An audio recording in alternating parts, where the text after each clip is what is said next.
আরে আম্মা জান,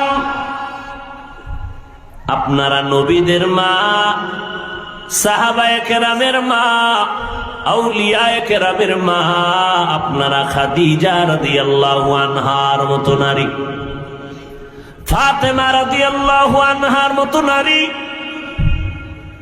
আয়েশা রাদিয়াল্লাহু আনহার মতো নারী। শুনো তারাইলের আম্মা জানেরা, শুনো কে সে আম্মা জান আয়েশা,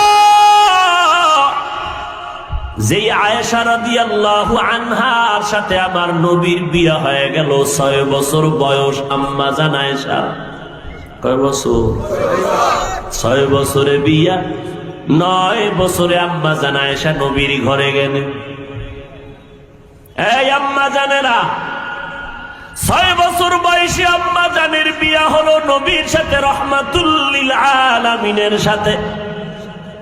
আম্মা জান আয়েশা যখন 9 বছর মদিনাওয়ালা নবীর ঘরে চলে গেলেন, আমার নবীর সংসার শুরু করলেন। আম্মা জান আয়েশা কয় বছরে? আম্মা জানের যখন বয়স মাত্র 18 বছর বয়সে আমার নবী দুনিয়ার থেকে বিদায় হয়ে গেলেন।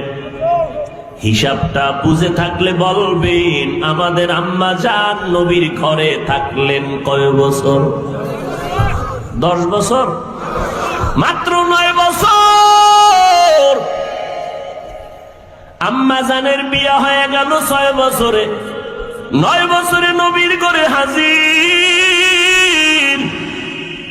18 বছরে নবীর বিদায়, মাত্র 9 বছরে আম্মা জান আয়েশা নবীর সোহবতে কি পাইলেন রে আম্মা জানেরা? 2000-এর উপরে হাদিসের হাফেজা হয়ে গেলেন আম্মা জান।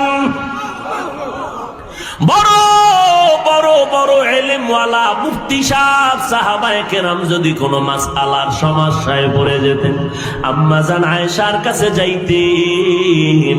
আম্মা জান সমাধান দিতে দেরি, সমাধান পেতে তাদের দেরি হতো না। ইলমেরা এজাজু করদন বেহিসাব, খলকেরা দাদন জওয়াবে বাসওয়াব, হক না দারত দোস্তে খলকা জারেরা, মিস্তে ই খসলতে একে দিনদারেরা। হযরত আলী 10 বছরে নবীর হাতে কালেমা পড়লেন। ওদিকে নবী বললেন, এর দুনিয়ার মা বাবারা শুনো, আল্লাহ যদি সন্তান দেয় 7 বছরের সময় নামাজের মুসাল্লায় দাঁড় করায় দাও। কয় বছরে?